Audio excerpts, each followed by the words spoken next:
Salli wa sallim ya salam ala nabi khairil anam wal ali wa sahbihi. Bismillahirrahmanirrahim. Alhamdulillahi rabbil alamin wa bihi nasta'in ala umurid dunya waddin. Wassalatu wassalam ala ashrafil anbiya wal mursalin Sayyidina wa habibina Muhammadin wa ala alihi wa sahbihi ajma'in. Qala al-musannif al-imam hujjatul islam Abu Hamid Muhammad bin Muhammad al-Ghazali rahimahullah wa nafa'ana bi ulumih. Wa ma'lumun anna basal bidri sahih fi ardin natiyah wa wazaba ala ta'ahudiha wa ja'a bi syurutiz zira'ah jami'iha walaba ala qalbihi raja'ul idrak walam yakun khawfuhu musawiyan li rajaihi fahakadha yang bagi antakuna ahwalul muttaqin ila akhirih. Makna kalamul imam al-Ghazali rahimahullah wa nafa'ana bi ulumih. Jika engkau mengatakan bahwa seperti Sayyidina Umar radhiyallahu anhu tidak semestinya menyamakan takut dan harapnya,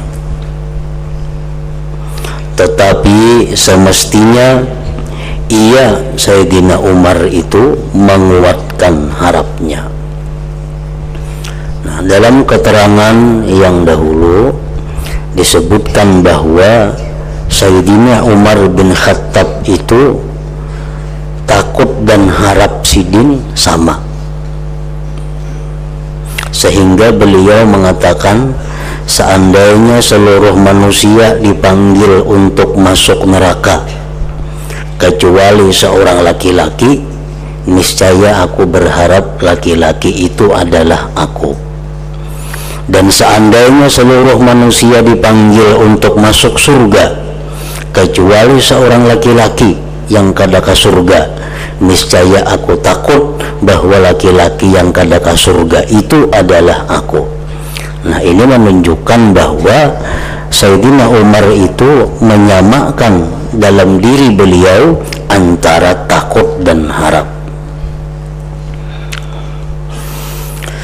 Nah, lalu ada yang mengatakan bahwa orang seperti Sayyidina Umar itu mestinya lebih banyak harap daripada takut, karena beliau dikenal sebagai orang yang takwa kepada Allah, beliau dikenal sebagai orang yang adil. Nah, mestinya beliau itu lebih banyak harap daripada takutnya.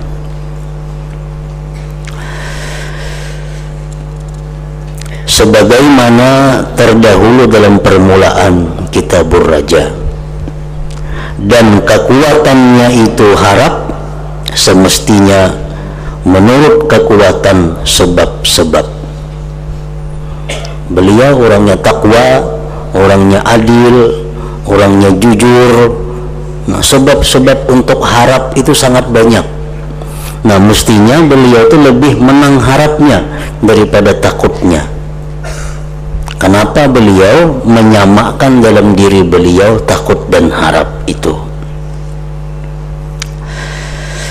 Sebagaimana dicontohkan dengan tanaman-tanaman dan bibit-bibit, dan dimaklumi bahwa sesungguhnya orang yang menaburkan bibit yang baik pada bumi yang bersih, bumi yang subur, ia giat memeliharanya dan ia mengerjakan dengan semua persyaratan bertanam, niscaya kuatlah atas hatinya harapan menuai hasilnya itu. Dan tidaklah takutnya itu menyamai dengan harapnya. Andai kata kita berisi tanah nang subur, kita tanami bibit nang baik, kita pelihara, kita pupuk, kita haragu, tentu kita lebih banyak berharap mengatam daripada takut gagal, karena kita sudah memenuhi segala persyaratan bertanam itu. Nah, orang seperti Sayyidina Umar, sudah jelas beliau itu sangat banyak sebab-sebab yang baik. Mestinya orang kayak Sayyidina Umar itu lebih banyak harap daripada takut. Kenapa beliau menyamakannya antara takut dan harap itu? Nah, maka demikianlah sebaiknya keadaan orang yang bertakwa. Mestinya sama, mestinya lebih banyak harap daripada takut. Orang-orang yang takwa kepada Allah, mestinya ujar orang ini lebih banyak harap daripada takut. Nah, kenapa kita disuruh menyamakan antara takut dan harap di dalam hati kita, walaupun kita termasuk orang yang bertakwa? Kenapa sebabnya? Jadi orang macam Sayyidina Ali berwasiat kepada anak-anaknya, padahal mereka orang yang sangat takwa. Sayyidina Umar orang yang sangat takwa.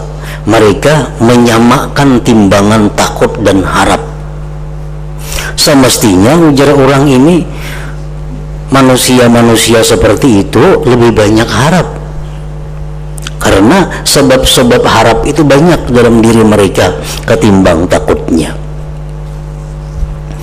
Nah, lalu Imam Ghazali menjelaskan, menguraikan kenapa kita mesti dituntut sama timbangan dalam hati ini, takut kepada Allah dan mengharap rahmatnya sama, walaupun kita orang yang takwa.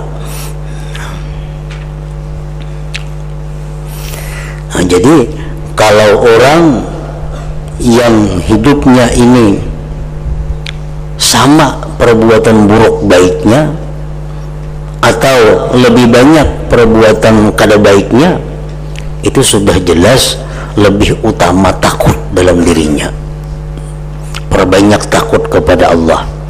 Kalau sehari-hari kita banyak membuang waktu dalam hal yang kada bermanfaat, banyak menggunakan akal pikir untuk memikirkan duniawi, nah orang seperti itu hendaknya lebih banyak takut kepada Allah daripada berharap masuk surga, daripada berharap dapat ampunan. Lebih baik ini takut saja. Apabila orang itu sama buruk baiknya, tetap lebih banyak takut. Kalau orang itu lebih banyak baiknya daripada jahatnya, lebih banyak takwanya daripada buruknya, nah disuruh sama takut dan harap. Disuruh sama takut dan harap, kada disuruh banyak harap, kada.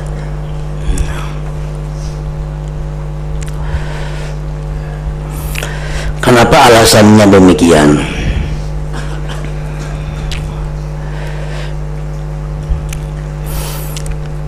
Ketahuilah bahwasanya orang yang mengambil ilmu pengetahuan dari kata-kata dan contoh-contoh, niscaya banyak tergelincir. Kalau kita mengambil ilmu pengetahuan hanya menurut keterangan-keterangan, hanya menurut contoh-contoh, itu banyak salah.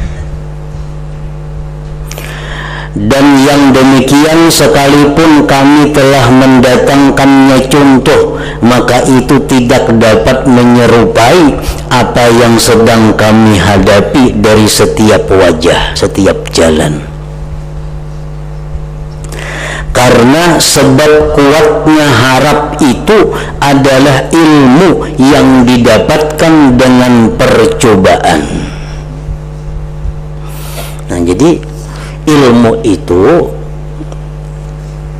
yang mesti kita pakai, yang mesti kita ambil, ilmu yang sudah didasari oleh percobaan.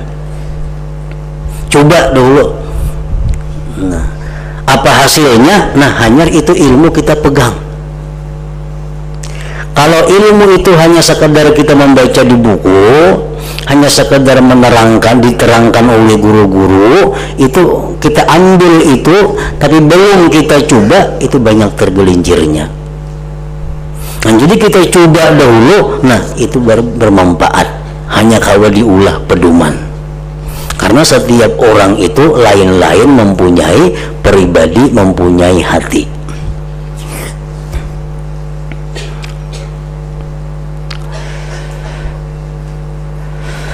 Karena ia tahu akan suburnya tanah dan bersihnya. Tanah itu tahu kita subur, tanah itu tahu kita bersih.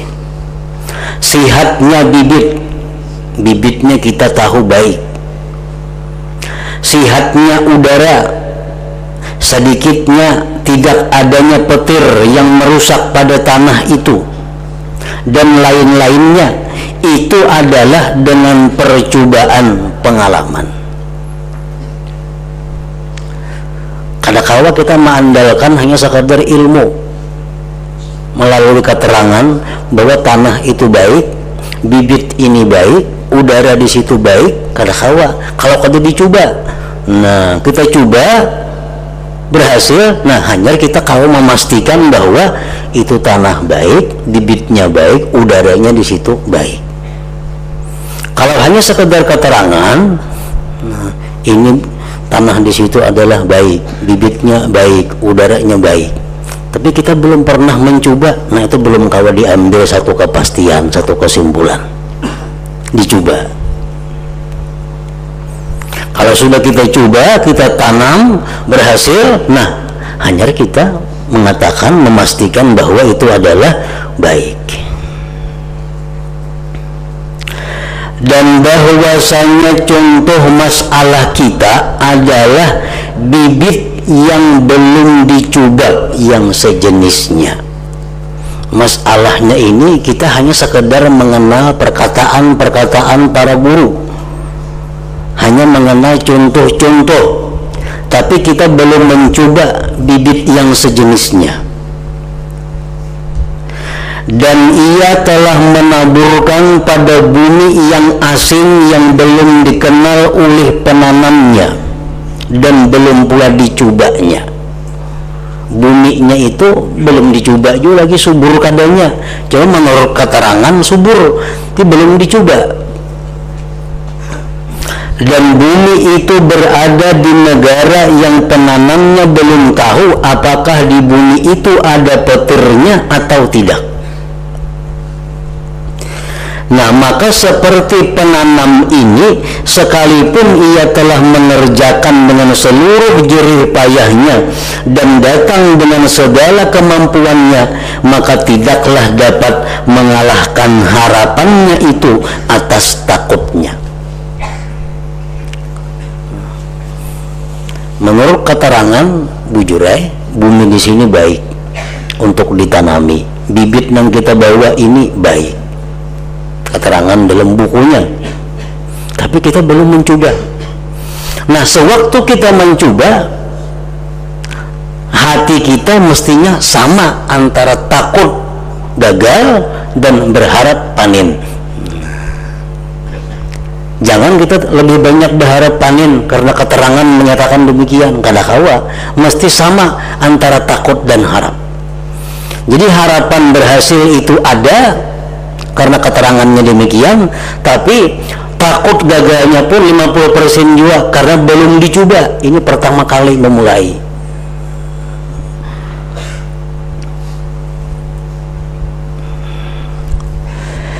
Nah, dan bibit dalam masalah kita itu adalah perumpamaan. Bibit itu adalah iman, laksana iman. Iman ini laksana bibit. Dan syarat sahnya iman itu halus. Syarat sahnya iman seseorang itu sangat halus dan sangat banyak. Apakah iman kita ini sudah kuat? Apakah iman kita ini masih lemah? Apakah iman kita ini tahan uji? Itu banyak syarat-syaratnya. Nah, jadi bibit itu laksana iman. Syarat-syarat sahnya iman itu halus. Dan bumi itu adalah hati, bumi laksana hati. Dan yang tersembunyi dari kejahatan dan bersihnya dari syirik yang tersembunyi, kemunafikan, riya, dan akhlak yang tersembunyi padanya itu tidak terang. Hati kita nih, walaupun sekilas dikatakan bersih, tetapi ada sirik-sirik nang halus, ada riyanya, ada kemunafikan. Itu kada jelas di dalam hati kita apakah hilang atau kada. Dan penyakitnya itu adalah syahwat dan keindahan-keindahan dunia. Dan berpalingnya hati kepadanya pada masa yang akan dihadapi, meskipun ia selamat di masa sekarang ini. Dan demikian itu dari sesuatu yang tidak dapat dipastikan. Nah, hati kita nih sekarang bisa berpaling dari dunia. Hati kita bisa berpaling daripada urusan-urusan dunia di masa sekarang. Tapi esok siapa yang kau menjamin hati kita berpaling dari dunia? Esoknya makinnya lagi siapa yang kau menjamin bahwa hati kita selamat dari penyakit itu? Dan demikian itu dari sesuatu yang tidak dapat dipastikan dan tidak dapat diketahui dengan percobaan. Karena kadang-kadang datang dari sebab-sebab sesuatu yang tidak mampu melawannya dan tidak pernah dicoba yang sejenisnya. Dan petir-petir itu adalah huru-hara sakaratul maut dan guncangnya i'tikad pada waktu sakaratul maut itu. Pernahlah kita sudah menemui sakaratul maut. Di situ kita akan dihadapkan dengan fitnah, cobaan yang sangat berat tentang ujian i'tikad kita apakah lurus atau kada. Laksana petir. Demikian itu dari sesuatu yang tidak dicoba sejenisnya. Kemudian menuai dan mengetahui ketika berpindah dari kiamat ke surga, dan demikian itu belum pernah dicoba juga. Nah, jadi dengan keterangan ini bagaimanapun takwanya seseorang kepada Allah, paling pol sama takut dan harap dalam hatinya. Kada boleh harap itu melebihi daripada takut. Kada boleh harap itu melebihi daripada takut, walaupun sangat takwa orang itu. Kenapa? Karena banyak hal-hal di masa akan datang yang belum dilaluinya, seperti menghadapi dunia, seperti menghadapi sakaratul maut, seperti menghadapi hari kiamat, itu belum dilaluinya. Jadi bagaimanapun takwanya seseorang, walaupun sudah macam kayak Sayyidina Umar, tetap perasaan takut dan harap di dalam hatinya itu seimbang 50%.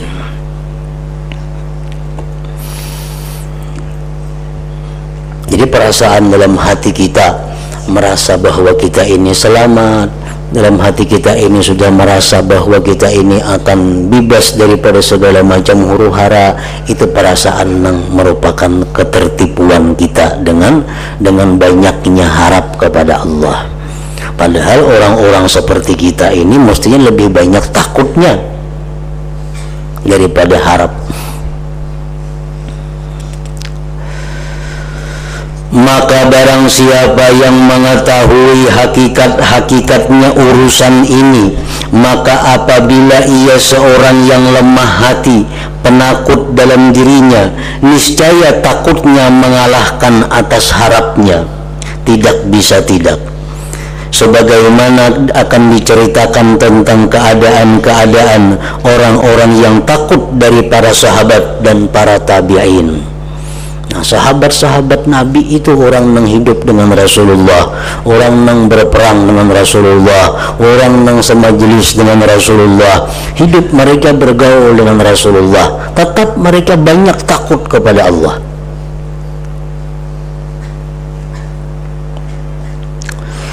Dan jika ia seorang kuat hatinya, tetap hatinya dan sempurna ma'rifat, niscaya sama takut dan harapnya.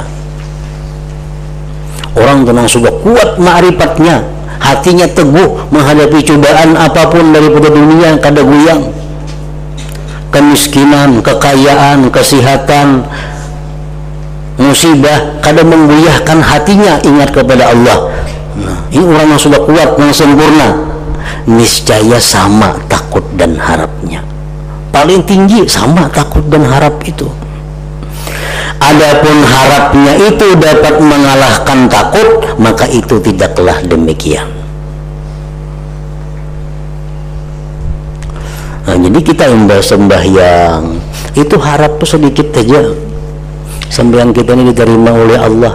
Lebih banyak kita takutan kalau sembahyang ini ditolak Allah.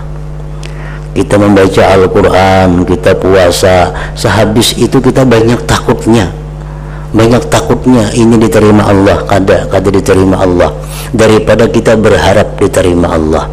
Karena melihat keadaan sembahyang kita seperti demikian, melihat ibadah kita seperti ini, tentu yang banyak itu mestinya takut kepada Allah.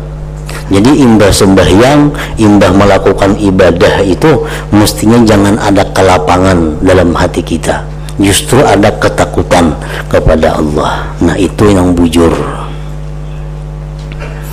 Bila kita melakukan ibadah, selesai melakukan ibadah kita merasa lapang, kita merasa bahagia, tanda ketertipuan kita dengan banyaknya harap melebihi daripada takut.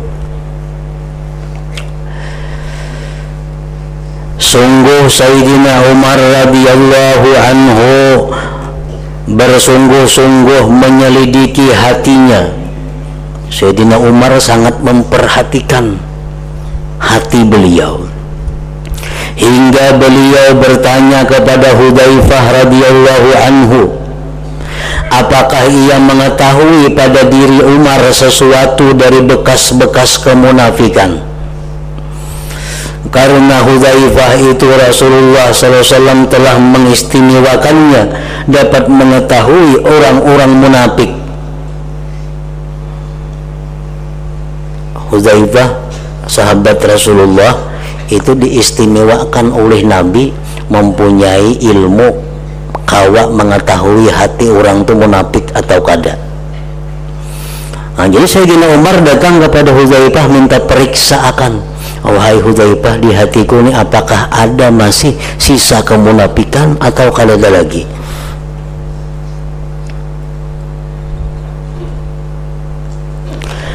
Maka siapakah yang mampu mensucikan hatinya dari kesamaran nifak, munafik, dan syirik yang tersembunyi?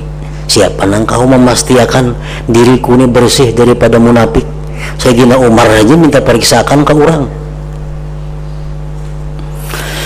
Apabila seseorang meyakini bersih hatinya dari yang tersebut itu, maka dari mana ia dapat aman dari makrullahi ta'ala, daripada tipu daya Allah dengan menyamarkan keadaannya atasnya dan menyembunyikan cacatnya dari yang demikian? Dan seandainya ia mempercayai dengan yang demikian, maka dari mana ia mempercayai dengan tetapnya di atas yang demikian sampai sempurna husnul khatimah? Andai kata ia meyakini hatinya bersih daripada munafik, apakah ia yakin bahwa itu orang, apa yakin ia selamat daripada tipu daya Allah? Di mana kau yakin? Andai kata dia bisa yakin bahwa dia selamat dari tipu daya Allah, apakah dia bisa yakin dia mati husnul khatimah?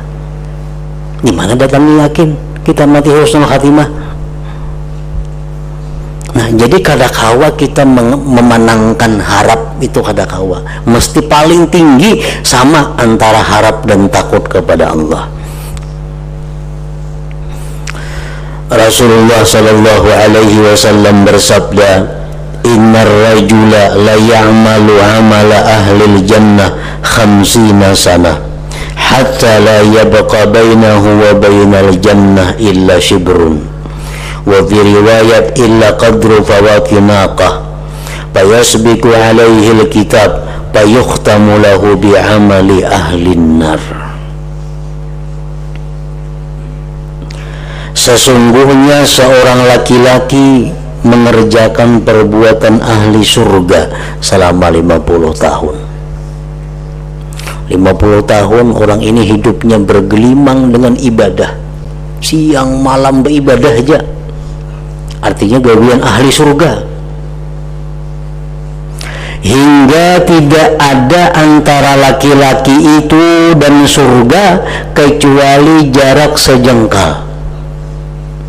Sakilan laginya ke surga. Artinya apa? Antara dia dan surga hanya kematian yang memisahkan. Dalam riwayat lain, kecuali sekedar waktu berhenti antara dua perahan susu unta. Maka laki-laki itu didahului catatan. Tapi laki-laki ini dalam ketetapan Tuhan, inya tuh ahli neraka. Maka diakhiri bagi laki-laki itu dengan amal perbuatan ahli neraka. Menjelang detik-detik terakhir kematian, kenapa inya su'ul khatimah? Nah, berpindah i'tikad atau berpindah keyakinan. Padahal menjelang detik-detik akhir. Waktu sekedar berhenti antara dua kali perahan susu unta itu tidak cukup akan perbuatan dengan anggota-anggota badan. Orang tuh memarah susu kambing tak unta karena parah lapas, kacak lapas, kan temat bener tuh. Nah, antara itu nah berubah imannya hendak mati bisa. Akan tetapi itu dengan sekedar lintasan yang terlintas dalam hati ketika menghadapi kematian, maka ia mendapatkan su'ul khatimah. Maka bagaimana ia merasa aman akan yang demikian? Padahal orang ini hidup 50 tahun kada ada perbuatan neraka, semua anang digawinya perbuatan surga. Tapi karena orangnya sudah didahului catatan sebagai penghuni neraka, menjelang detik-detik akhir imannya berubah, i'tikadnya berubah, akhirnya su'ul khatimah. Nah, di mana kita kawa meyakini bahwa kita selamat daripada itu? Kada kawa meyakini. Di mana kita kawa memastikan bahwa kita ini mati beriman? Kada kawa memastikan. Di mana ada ketetapan membuat kita yakin bahwa kita mati selamat? Kada. Nah, oleh karena itu takut tadi mesti lebih daripada harap. Paling kada sama takut dan harap itu. Jangan sampai berharap-harap itu melebihi daripada takut kepada Allah Subhanahu wa ta'ala.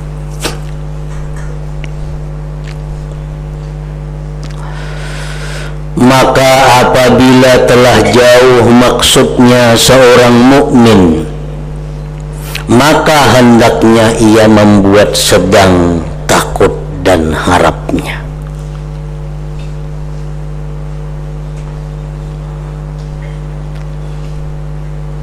Itu paling tinggi sudah, sedang antara takut dan harap. Artinya dalam hati ini bila mana ada harap ada takut, ada harap ada takut, seimbangkan.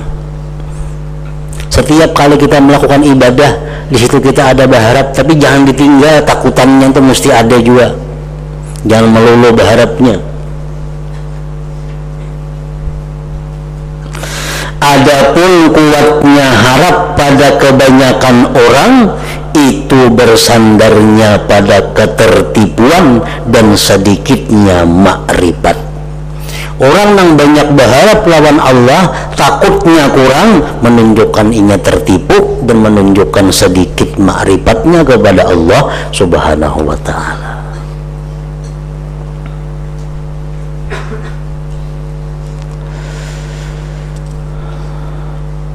Karena itu Allah Ta'ala mengumpulkan antara keduanya, takut dan harap, pada mensifatkan orang yang dipujinya.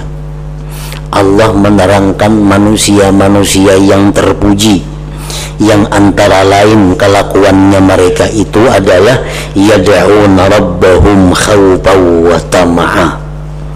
Artinya mereka berdoa kepada Tuhan mereka dengan rasa takut dan harap.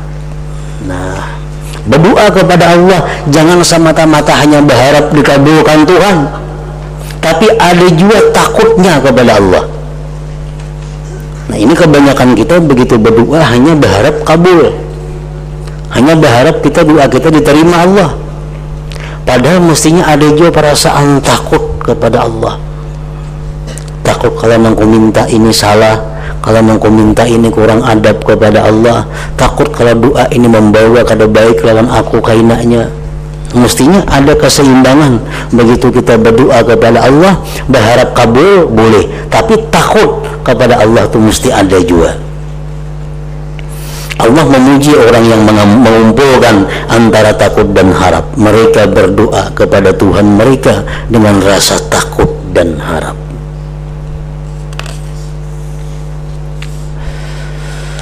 Dan Allah Azza wa Jalla berfirman, wa yad'unana raghaban wa rahaba.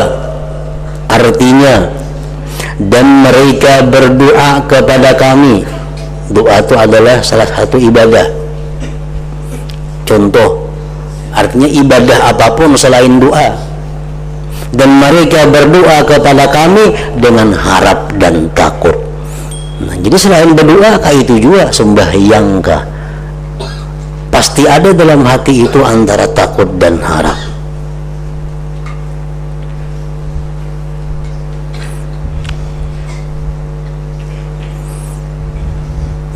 Dalam surat Fatihah, nah di situ Allah Subhanahu wa Ta'ala mengajarkan kita keseimbangan takut dan harap.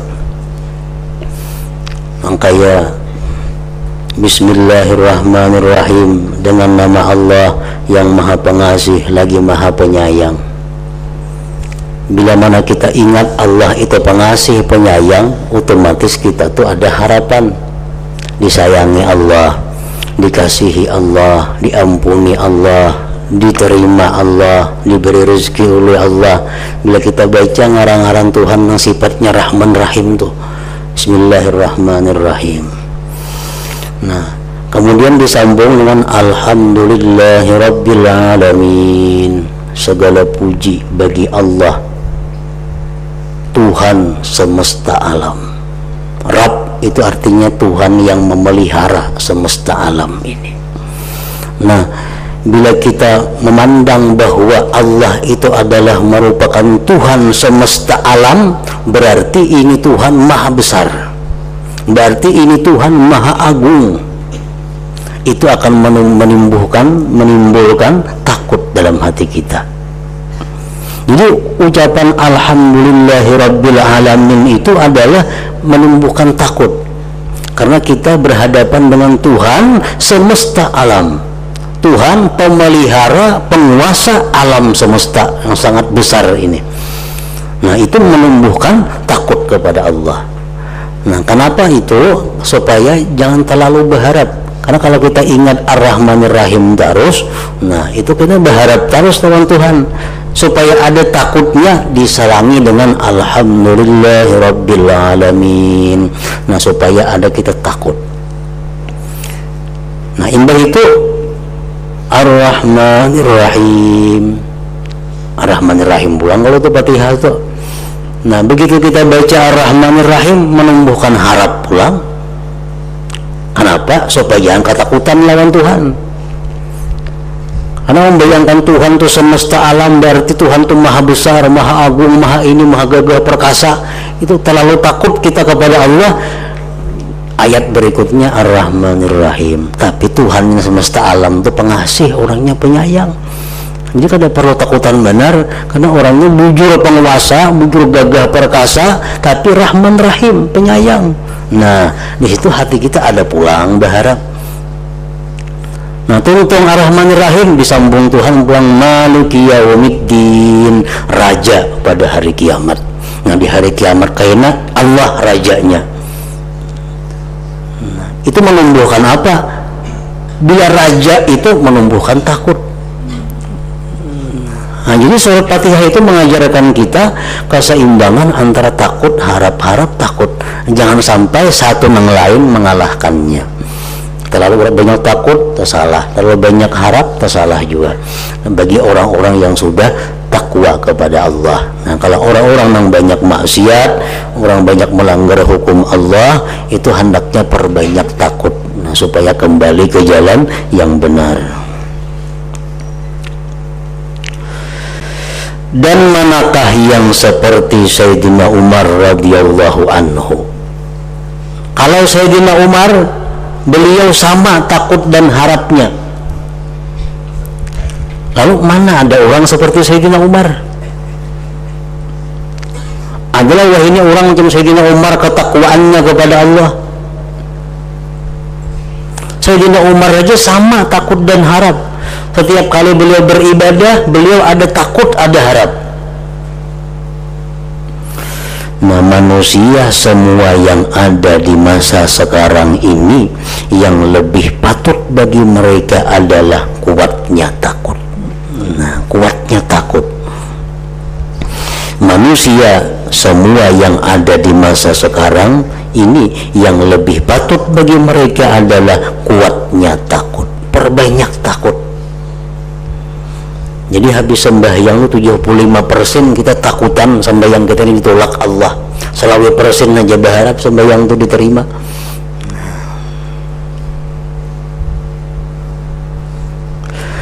Dengan syarat bahwa demikian itu tidak mengeluarkan mereka kepada keputusasaan dari rahmat Allah dan meninggalkan beramal dan memutuskan harapan dari ampunan Allah Ta'ala. Jadi takut kita tuh sebanyak-banyaknya, sekuat-kuatnya. Sampai di mana batasnya? Sampai jangan putus asa. Nah,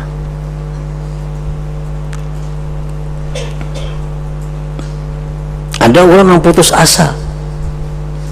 Bapak kok sembahyang kada terima Tuhan juga lagi. Nah, itu orang putus asa.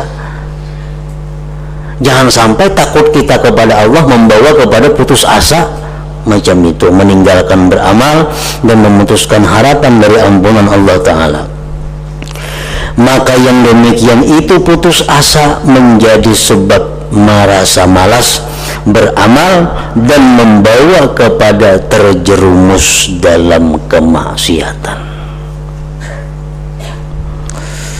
Maka yang demikian itu adalah putus asa dan bukanlah takut ngarannya. Perbedaannya tipis antara takut dan putus asa. Kalau takut itu membawa kepada rajin, takut membawa kepada hati-hati. Kalau putus asa membawa kepada malas, membawa kepada maksiat. Hanya saja takut itu adalah yang mendorong seseorang kepada beramal, meneruhkan semua nafsu syahwat, menakutkan hati dari cenderung kepada dunia dan mengajaknya kepada merenggangkan diri dari negeri tipuan. Maka yang demikian itu adalah takut yang terpuji.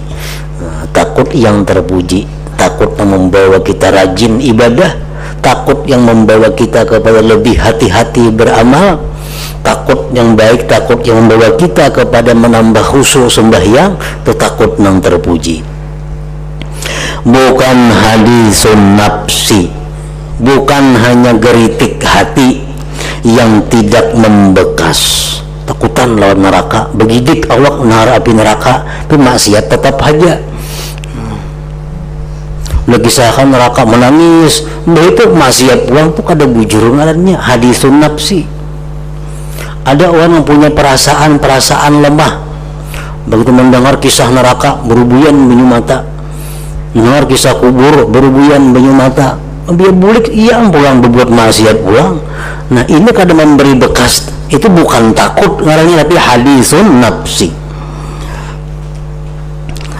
Bukan hadisun nafsi yang tidak membekas pada pencegahan, dari perbuatan yang dilarang dan mendorong pada perbuatan yang diperintahkan. Dan tidaklah keputusasaan, lainnya putus asa yang mengharuskan kepada tidak adanya harapan. Nah, jadi takut berbeda dengan hadisun nafsi, berbeda dengan putus asa. Takut nang terpuji, takut nang menambah kita mendekati Allah Subhanahu wa ta'ala.